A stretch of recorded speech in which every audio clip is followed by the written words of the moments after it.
सर्व मंगल मांगल्ये शिवे सर्वार्थ साधिके शरण्ये त्र्यंबके गौरी नारायणी नमस्तुते।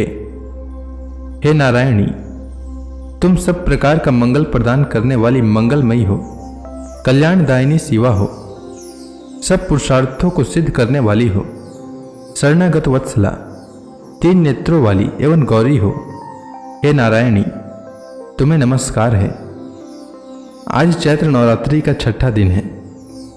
आइए सुनते हैं दुर्गा सप्तशती का 8वां अध्याय। मेधा ऋषि कहते हैं, चंड और मुंड नामक दैत्यों के मारे जाने तथा बहुत सी सेना का संहार हो जाने पर दैत्यों के राजा प्रतापी शुंभ के मन में बड़ा क्रोध हुआ और उसने दैत्यों की संपूर्ण सेना को युद्ध के लिए कुछ करने की आज्ञा दी। वह बोला, आज उदय युद्ध नाम के 86 दैत्य सेनापति अपनी सेनाओं के साथ युद्ध के लिए प्रस्थान करें। कंबु नाम वाले दैत्यों के 84 सेना नायक अपनी वाहिनी से घिरे हुए यात्रा करें। 50 कोटि वीर्य कुल के और 100 धौम्र कुल के असुर सेनापति मेरी आज्ञा से सेना सहित कुछ करें। कालक दौहिर्दय मौर्य और कालकय असुर भी युद्ध के लिए तैयार हो मेरी आज्ञा से तुरंत प्रस्थान करें।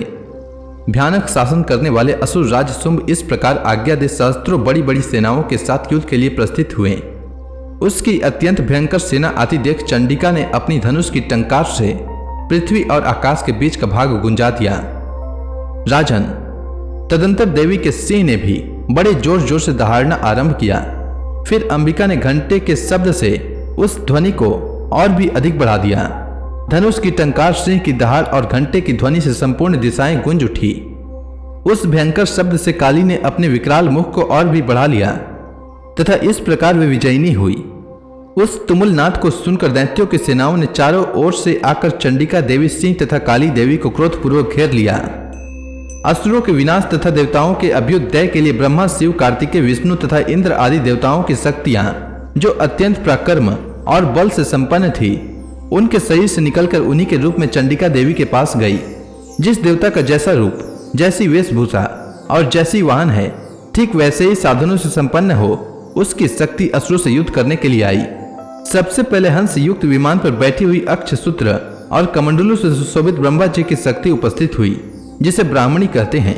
महादेव जी की शक्ति वृषभ पर आरूढ़ हो, हाथों में श्रेष्ठ त्रिशूल धारण किए, महानाग का कंकण पहने, मस्तक में चंद्र रेखा से विभूषित हो वहां पर पहुंची।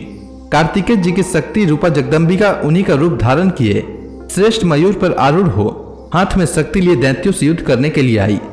इसी प्रकार भगवान विष्णु की शक्ति गरुड़ पर विराजमान हो, शंख, चक्र, गदा, सांग, धनुष तथा खंग हाथ में लिए वहां पर आई। अनुपम यज्ञ 12 का रूप धारण करने वाले श्री हरि की जो शक्ति है, वह भी 12 शरीर धारण करके वहां पर उपस्थित हुई। नरसिंह शक्ति भी निरसिंह के समान शरीर धारण करके वहां आई। उसकी गर्दन के बालों के झटके से आकाश के तारे बिखरे पड़ते थे। इसी प्रकार इंद्र की शक्ति वज्र हाथ में लिए गजराज एरावत पर बैठ कर आई। उसके भी सहस्त्र नेत्र थे। इंद्र का जैसा रूप है वैसा ही उसका भी था। तदंतर उन देव शक्तियों से घिरे हुए महादेव जी ने चंडिका से कहा, मेरी प्रसन्नता के लिए तुम शीघ्र ही इन असुरों का संहार करो। तब देवी के शरीर से अत्यंत भयानक और परम उग्र चंडिका शक्ति प्रकट हुई, जो सैकड़ों गिद्धड़ियों की भांति आवाज करने वाली थी। उस अपराजिता देवी ने धूमिल जटा वाले महादेव जी से कहा, भगवान, आप शुंभ निशुंभ के पास दूत बनकर जाइए और उन अत्यंत गर्वीले दानव शुंभ और निशुंभ दोनों से कहिए, साथ ही उसके अतिरिक्त भी जो दानव युद्ध के लिए वहां उपस्थित हों, उनको भी यह संदेश दीजिए, दैत्यों, यदि तुम जीवित रहना चाहते हो तो पाताल को लौट जाओ। इंद्र को त्रिलोकी का राज्य मिल जाए और देवता यज्ञ भाग का उपभोग करें। यदि बल के घमंड में आकर तुम युद्ध की अभिलाषा रखते हो तो आओ, मेरी सेवाएं तुम्हारे कच्चे मांस से तृप्त हों। चूंकि उस देवी ने भगवान शिव को दूत के कार्य में नियुक्त किया था, इसलिए वह शिव दूती के नाम से संसार में विख्यात हुई। वे महादैत्य भी भगवान शिव के मुंह से देवी के वचन सुनकर क्रोध में भर गए और जहां कात्यायनी विराजमान थी उस ओर बढ़े। तदंतर वे दैत्य अमरस में भरकर पहले ही देवी के ऊपर बाण, शक्ति और दृष्टि आदि अस्त्रों की वृष्टि करने लगे। तब देवी ने भी खेल खेल में ही धनुष की टंकार से और उससे छोड़े हुए बड़े बड़े बाणों द्वारा दैत्यों के चलाए हुए बाण, शूल, शक्ति और फरसों को काट डाला। फिर काली उनके आगे होकर शत्रुओं को शूल के प्रहार से विदीर्ण करने लगी और खटवांग से उनका कचुम्बर निकालती हुई रणभूमि में विचरने लगी। ब्राह्मणी भी जिस ओर दौड़ती उसी ओर अपने कमंडल का जल छिड़क कर शत्रुओं के ओज और पराक्रम को नष्ट कर देती थी। माहेश्वरी ने त्रिशूल से तथा वैष्णवी ने चक्र से और अत्यंत क्रोध में भरी हुई कुमार कार्तिकेय की शक्ति से दैत्यों का संहार आरंभ किया। इंद्र शक्ति के वज्र प्रहार से विद्रेण हो सैकड़ों दानव दैत्य रक्त की धारा बहाते हुए पृथ्वी पर सो गए। वाराही शक्ति ने कितनों को अपनी थुथन की मार से नष्ट किया, डालों के अग्रभाग से कितनों की छाती छिद्र डाली तथा कितने ही दैत्य उसके चक्र की चोट से विद्रेण हो धरती पर गिर पड़े। नारसिंह भी दूसरे दैत्यों को अपने नखों से विद्रेण करके खाती और सिंहनाद से दिशाओं एवं आकाश को गुंजाती हुई युद्ध क्षेत्र में विचरने लगी। कितने ही असुर शिव दूती के प्रचंड अट्टहास से अत्यंत भयभीत हो पृथ्वी पर गिर पड़े और गिरने पर उन्हें शिव दूती ने उस समय अपना ग्रास बना लिया। इस प्रकार क्रोध में भरे हुए मातृगणों को नाना प्रकार के उपायों से बड़े बड़े असुरों का मर्दन करते देख दैत्य सैनिक भाग खड़े हुए। मातृगणों से पीड़ित दैत्यों को युद्ध से भागते देख रक्तबीज नामक महादैत्य क्रोध में भरकर युद्ध करने के लिए आया। उसके शरीर से जब रक्त की बूंद पृथ्वी पर गिरती तब उसी के समान शक्तिशाली एक दूसरा महादैत्य पृथ्वी पर पैदा हो जाता। महासुर रक्तबीज हाथ में गदा लेकर इंद्र शक्ति के साथ युद्ध करने के लिए आया। तब इंद्री ने अपने वज्र से रक्तबीज को मारा। वज्र से घायल होने पर उसके शरीर से बहुत सा रक्त चूने लगा और उससे उसी के समान रूप तथा पराक्रम वाले योद्धा उत्पन्न होने लगे। उसके शरीर से रक्त जितनी बूंदे गिरी उतने ही पुरुष उत्पन्न हो गए। वे सब रक्त बीज के समान ही वीर्यवान, बलवान तथा पराक्रमी थे। वे रक्त से उत्पन्न होने वाले पुरुष भी अत्यंत भयंकर अस्त्र शस्त्रों का प्रहार करते हुए वहां मातृगणों के साथ घोर युद्ध करने लगे। पुनः वज्र के प्रहार से जब उसका मस्तक घायल हुआ तब रक्त बहने लगा और उससे हजारों पुरुष उत्पन्न हो गए। वैष्णवी ने युद्ध में रक्त बीज पर चक्र का प्रहार किया तथा इंद्री ने उस दैत्य सेनापति को गदा से चोट पहुंचाई।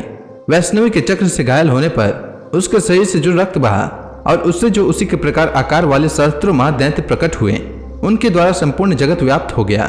कौमारी ने शक्ति से, वाराही ने खंग से और माहेश्वरी ने त्रिशूल से महादैत्य रक्त बीज को घायल किया। क्रोध में भरे हुए उस महादैत्य रक्त बीज भी गदा से सभी मातृ शक्तियों पर पृथक पृथक प्रहार किया। शक्ति और शूल आदि से अनेक बार घायल होने पर जो उसके शरीर से रक्त की धारा पृथ्वी पर गिरी उससे भी निश्चय ही सैकड़ों असुर उत्पन्न हुए। इस प्रकार उस महादैत्य के रक्त से प्रकट हुए असुरों द्वारा संपूर्ण जगत व्याप्त हो गया। इससे उन देवताओं को बड़ा भय हुआ। देवताओं को उदास देख चंडिका ने कालिक से शीघ्रता पूर्वक कहा, चामुंडे तुम अपना मुख और भी फैलाओ तथा मेरे शस्त्रपात से गिरने वाले रक्त बिंदुओं और उससे उत्पन्न होने वाले महादैत्यों को तुम अपने इस उतावले मुख से खा जाओ। इस प्रकार रक्त से उत्पन्न होने वाले महादैत्यों को भक्षण करती हुई तुम रण में विचरती रहो।